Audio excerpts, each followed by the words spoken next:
Hi, this is Becky Riceware, again with the Rimoldi Industrial 3-thread serger. It does have differential feed, and it does have adjustable stitch length, and I'd like to show you a little tiny bit about it.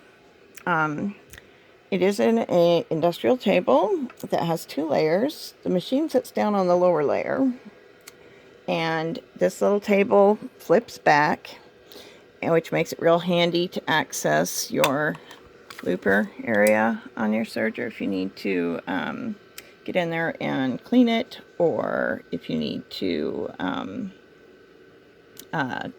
do your threading. Now, this little lever right here, push up and it releases your little door. This is your differential feed right here. And differential feed, remember, you can make it so the front feed dogs either push more fabric in faster than it feeds out the back, so that will gather it, or you can move it down and make it stretch fabric out so that it does more like a lettuce leaf ruffle kind of sort of thing. But this area needs to be kept cleaned out. It just depends on how much you sew, how much lint will gather in this area. This is your oil indicator, and there's a little, you almost need a flashlight, there's a little tiny red there's a little tiny red thing in there that goes up, and it shows you that your it shows you that, you know, what level your oil is at. And when you actually use your serger, you will see oil come up and splash in here, and that shows that that's an indication that your oil pump is working, because this is an industrial. It is designed to be able to sew really high speeds. You can sew slower with it if you get used to the presser foot enough. Here's your presser foot adjustment for pressure. This is your presser foot raising and lowering lever. And if you push it down and over to the right, just a smidgen, it will raise the presser foot and lock it. Sorry, it's not very light in there.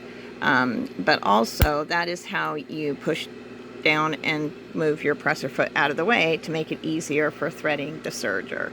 And then to, you know, after you're done threading, you go ahead and you close the front cover there, and you put your presser foot back in underneath that, and then you can release the lever here by pushing down and over to the left, and now put your presser foot back down.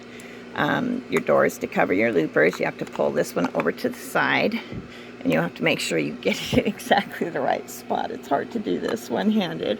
It has to fit behind that. The front door, excuse me, has to fit behind there. It was bent at some point, and so I sometimes struggle with getting it exactly in the right spot again. I don't know if I can do that one-handed. But anyway, there we go.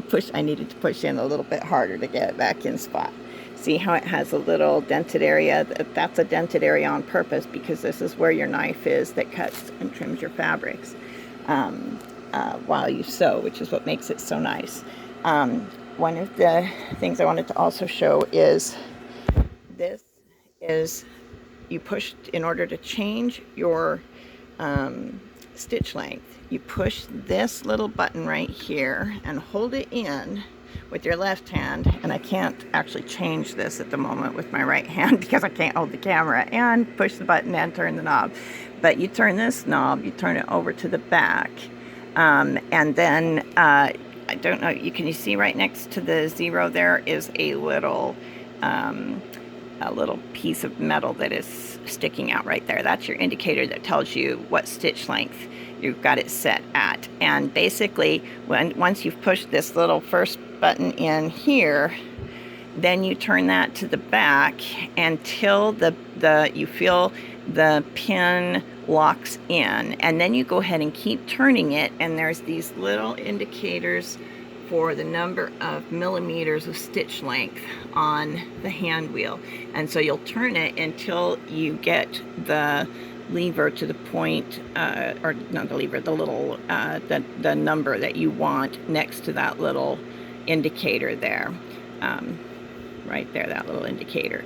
Once you get it to the correct number that you want for the length of your stitches, say 3 millimeters long stitches, then go ahead and release the button, and then it will lock it in at that length.